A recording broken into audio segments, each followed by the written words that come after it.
AdventurePi, come on, grab your friend.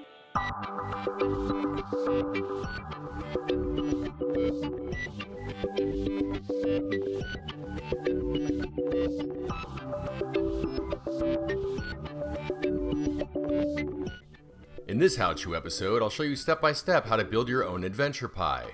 The AdventurePi is a DIY portable retro gaming rig that uses RetroPie to emulate a variety of classic video game consoles. It's comprised of a rugged, waterproof hard case that houses a portable display, Raspberry Pi computer, battery pack, controllers, and optional arcade controls.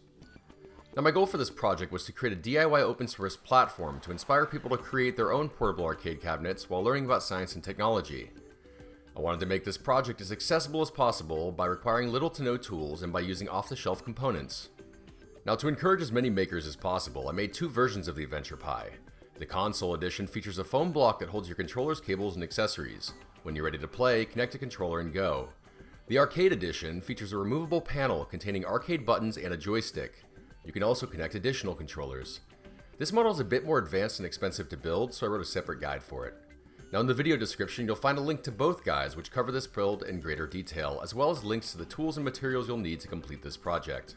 The total cost to build the base AdventurePi without the arcade insert is about $250. There are numerous ways to bring this cost down. For example, using a smaller case, screen, and battery pack can bring the cost down by a lot. Additionally, you can reuse a Raspberry Pi and other materials you might already have. Let's get started. How you build your AdventurePi is totally up to you. I encourage you to deviate on the materials and process to meet your particular budget and needs. You'll need to choose a hard case to house everything. The case needs to be large enough to house your screen and components, but not so large that it's unwieldy.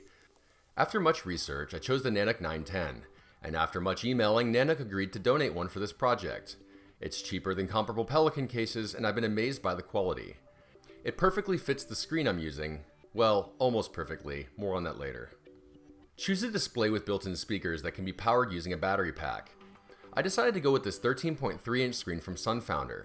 It's very large for a portable display and runs on either 5 or 12 volts, something that's usually hard to find.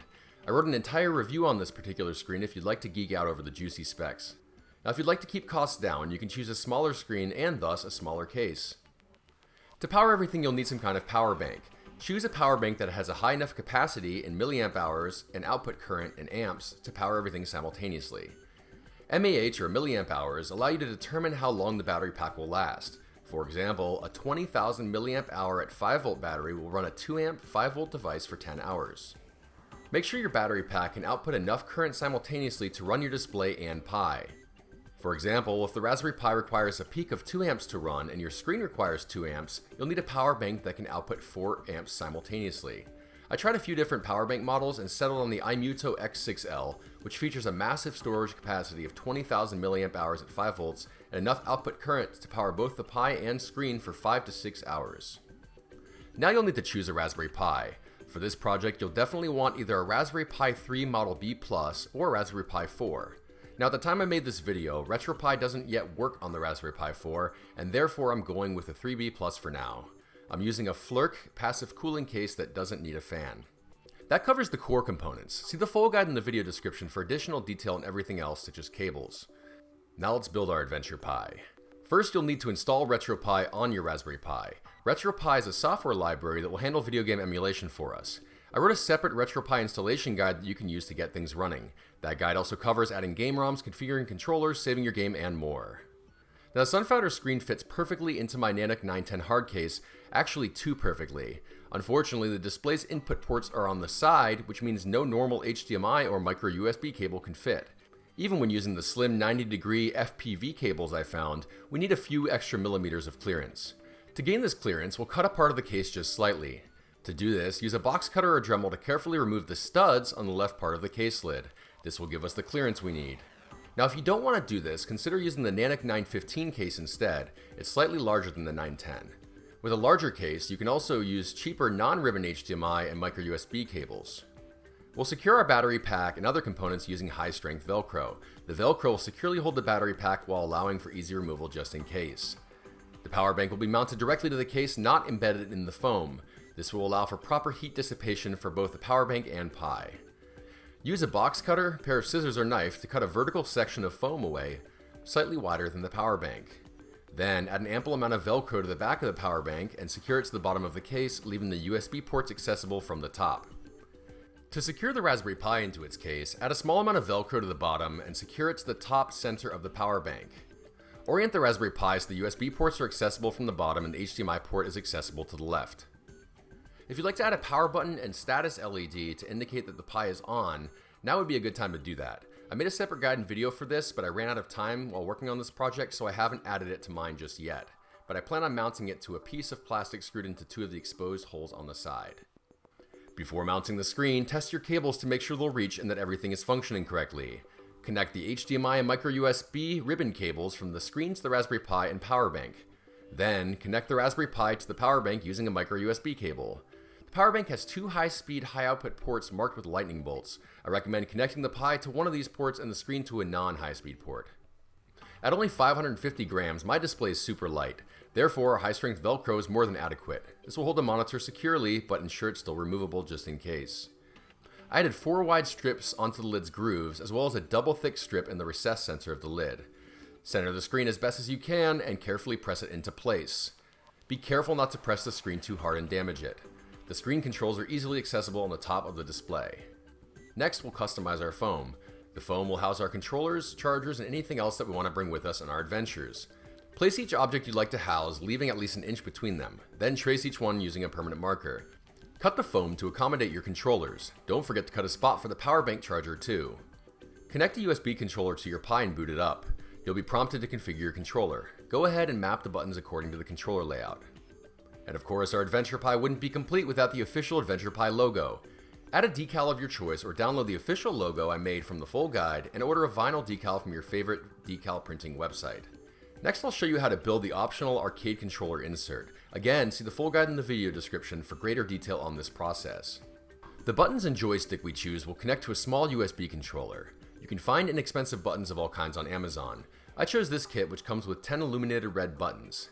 That kit also comes with a joystick, which won't work for this project, as I'll cover shortly, but I'll use it for a future project. I almost gave up on the Arcade Edition project since the joystick would be in the way of the case closing. After messing around with some hinging mechanisms, I wondered if anybody made a removable joystick. Lo and behold, I found a company that sells just that.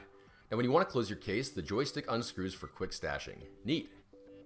We'll need to choose a material that the arcade controls will mount to. You can cut a piece of acrylic or plexiglass to size, or purchase an insert designed for your case.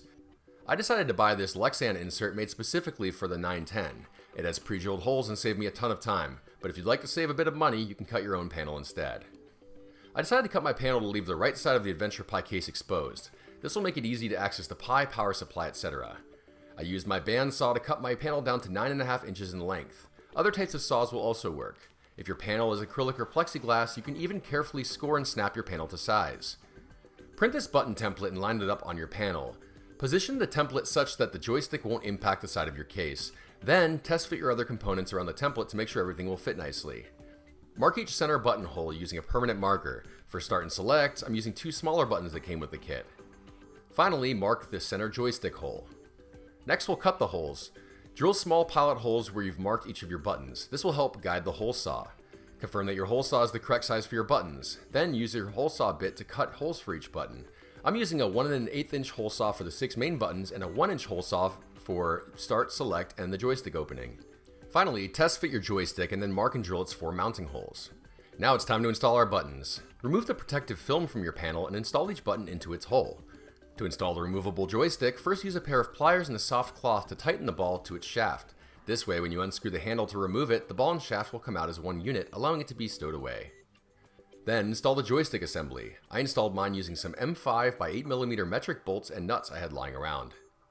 Mount the USB controller to the bottom right part of the panel using a piece of foam tape, Velcro, or standoffs. I used metal standoffs I had lying around. I attached the standoffs by drilling 4 small holes in the panel and using some small screws. Use the instructions that came with your button kit to connect the wires to the USB controller. Then use some small zip ties to make the wires nice and neat. Connect the controller to one of your Raspberry Pi's USB ports using the included USB cable. I cut and soldered my cable to make it shorter. After booting, you'll be prompted to configure the arcade buttons as a USB controller. Last step. Since we need to unscrew the joystick to close the case, I wanted to make some kind of housing to stash it.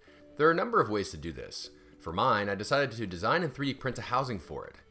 If you don't have a 3D printer, I highly recommend the Creality Ender 3, and I wrote a full review guide on this. Download and print my joystick housing from Thingiverse. Then use a 2-inch hole saw bit to create a hole in the panel near the screen and secure the housing in place using hot glue. Finally, create a cylinder from some of your leftover case foam and cut a channel for the joystick, shaft cover, and dust cover. Use small screws to secure your panel in place. You may need to drill countersunk holes if you didn't purchase a case-specific panel. And this project wouldn't be complete without a How Chew sticker. If you like How Chew on Facebook, we'll be announcing our holiday sticker giveaway soon. You've just built your own Arcade Edition AdventurePi. Swap out the arcade insert for the foam insert at any time. You can even connect normal controllers to the Pi and play with both arcade controls and controllers at the same time. I wanted to give a quick shout out to all of our fans for helping us to reach 10,000 subscribers. And if you enjoyed this How Chew episode, please give it a like and be sure to subscribe and check out our other videos. We do cool projects like this all the time, like this creepy Furby Amazon Echo thing and this other thing. And did you know How Chew is a website? You can find tons of cool projects and interests from Raspberry Pi to 3D printing to brewing beer and more. Subscribe to your favorite interests to discover new things. And as always, thank you very much for watching.